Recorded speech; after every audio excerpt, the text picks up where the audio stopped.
इसके पहले कि हम सूत्र में उतरें, अष्टावक्र के संबंध में कुछ बातें समझ लेनी जरूरी हैं। ज्यादा पता नहीं है, क्योंकि न तो वे सामाजिक पुरुष थे, न राजनीतिक, तो इतिहास में कोई उल्लेख नहीं है। बस थोड़ी सी घटनाएं ज्ञात हैं, वे भी बड़ी अजीब, भरोसा करने योग्य नहीं, लेकिन समझोगे तो बड़े गहरे अर्थ खुलेंगे। पहली घटना, अष्टावक्र पैदा हुए उसके पहले की, पीछे का तो कुछ पता नहीं है। गर्भ की घटना। पिता बड़े पंडित, अष्टावक्र माँ के गर्भ में।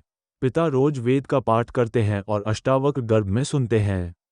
एक दिन अचानक गर्भ से आवाज आती है कि रुको भी, ये सब बकवास है, ज्ञान इसमें कुछ भी नहीं, बस शब्दों का संग्रह है। शास्त्र में ज्ञान कहाँ, ज्ञान स्वयं में है। शब्द में सत्य कहाँ, सत्य स्वयं में है। पिता स्वभावतः नाराज हुए। एक तो पिता, फिर पंडित, और गर्भ में छिपा हुआ बेटा इस तरह की बात कहे। अभी पैदा भी नहीं हुआ। क्रोध में आ गए, आग बबूला हो गए। पिता का अहंकार चोट खा गया। फिर पंडित का अहंकार। बड़े पंडित थे, बड़े विवादी थे, शास्त्रार्थी थे। क्रोध में अभिशाप दे दिया कि जब पैदा होगा तो 8 अंगों से टेढ़ा होगा। इसलिए नाम अष्टावक्र। अब जो अष्टावक्र की कथा को देखेगा वो सुनते से ही कह देगा, गलत, असंभव। ये तो कथा जिन्होंने लिखी है उनको भी पता है कि कहीं कोई गर्भ से बोलता है। वे तो केवल इतना कह रहे हैं कि जो आखिर में प्रकट हुआ वह गर्भ में मौजूद रहा होगा। जो वाणी आखिर में खिली वह किसी न किसी गहरे तल पर गर्भ में भी मौजूद रही होगी, अन्यथा खिलती कहाँ से, आती कहाँ से? शून्य से थोड़ी ही कुछ आता है। हर चीज के पीछे कारण है। नहीं देख पाए हो हम, लेकिन था तो मौजूद। अष्टावक्र के संबंध में दूसरी बात जो ज्ञात है वह है जब वे 12 वर्ष के थे। बस 2 ही बातें ज्ञात हैं। तीसरी उनकी अष्टावक्र गीता है, या कुछ लोग कहते हैं अष्टावक्र संहिता। जब वे 12 वर्ष के थे तो एक बड़ा विशाल शास्त्रार्थ जनक ने रचा। जनक सम्राट थे और उन्होंने सारे देश के पंडितों को निमंत्रण दिया। और उन्होंने 1000 गायें राजमहल के द्वार पर खड़ी कर दी और उन गायों के सींगों पर सोना मढ़ दिया और हीरे जवाहरात लटका दिए और कहा, जो भी विजेता होगा वो इन गायों को हाँक कर ले जाए। बड़ा विवाद हुआ। अष्टावक्र के पिता भी उस विवाद में गए। खबर आई सांझ होते होते कि पिता हार रहे हैं। सबसे तो जीत चुके थे, वंदिन नाम के एक पंडित से हारे जा रहे हैं। ये खबर सुनकर अष्टावक्र भी राजमहल पहुंच गया। सभा सजी थी। विवाद अपनी आखिरी चरम अवस्था में था। निर्णायक घड़ी करीब आती थी। पिता के हारने की स्थिति बिल्कुल पूरी तय हो चुकी थी। अब हारे तब हारे की अवस्था थी। अष्टावक्र दरबार में भीतर चला गया। पंडितों ने उसे देखा। महापंडित इकट्ठे थे। उसका 8 अंगों से टेढ़ा मेढ़ा शरीर। वो चलता तो भी देखकर लोगों को हंसी आती। उसका चलना भी बड़ा हास्यास्पद था। सारी सभा हंसने लगी। अष्टावक्र भी खिलखिलाकर हंसा। जनक ने पूछा, और सब हंसते हैं? वह तो मैं समझ गया क्यों हंसते हैं, लेकिन बेटे तू क्यों हंसा?